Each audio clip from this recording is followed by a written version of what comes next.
Kung may pa-showdown yung mga Muses natin, may pa 3-point shot na 500 kung sino yung mananalo. Siyempre, meron din tayong palaro.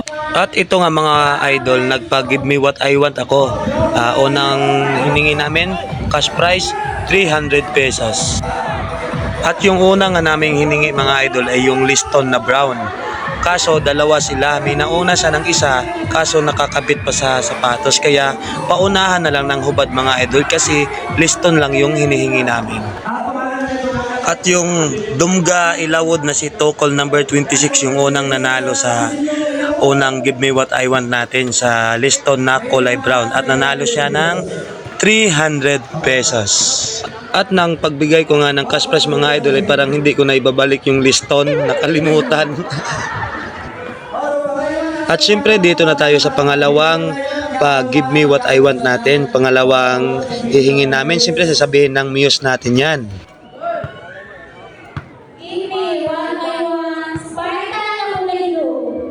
At yung hinihingi nga namin mga idol ay yung Spartan na tsinelas na kulay blue.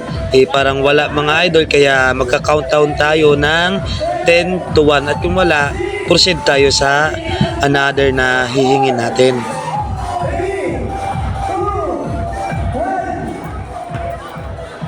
At parang hindi na uso yung Spartan ngayon mga idol kaya nagbulong ulit ako sa Muse natin.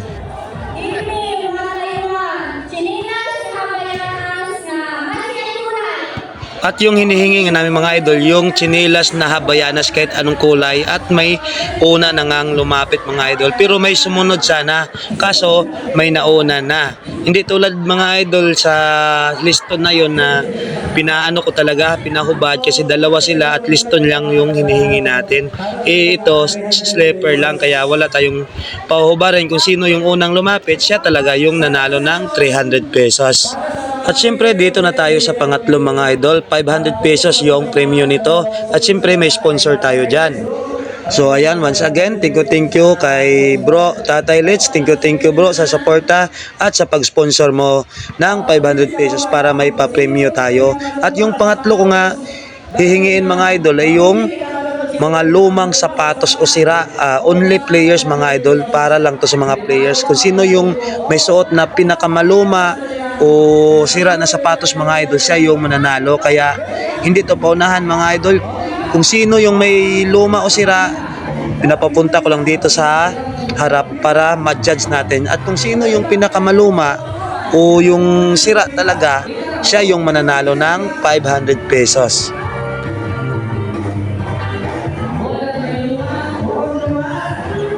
At meron niya tayong 4 na participant mga idol na pumunta dito. Kaya pinadjudge natin yan kay SK.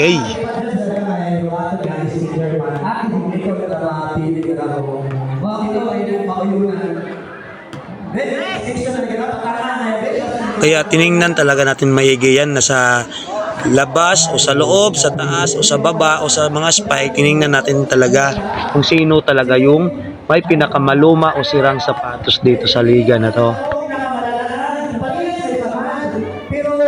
At meron niya ditong isang sapatos mga idol na punit talaga at siya talaga yung pinaka malaking sira. Kaso may biglang lumapit at may nagsabing mayroon pang pinaka malalang sapatos kaso nahihiyang pumunta sa gitna kaya pinatawag natin yan at para matingnan natin.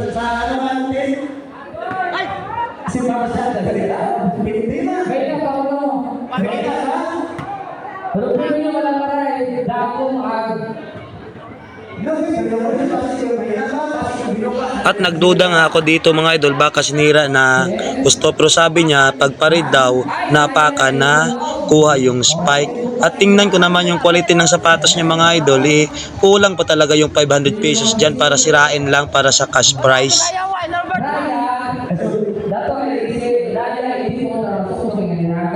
At sabi nga ni chairman dyan, ito talagang sapatos na to hindi na magagamit to pag hindi tie-in.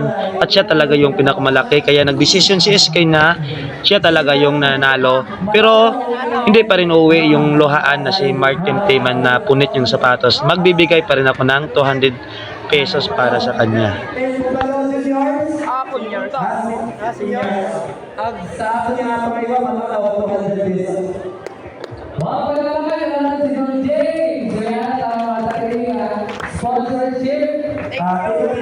At syempre, nagpasalamat din tayo kay SK Chairman, sa mga SK Kagawad at sa mga barangay official natin mga idol. Kasi na-extra din tayo dito sa programa nila dito sa opening sa Paliga dito sa Barangay Dumga, Makato, Aklan. Thank you talaga kay SK Chairman Paulo Losaria at sa mga SK Kagawad dyan at sa mga barangay official natin. Thank you very much.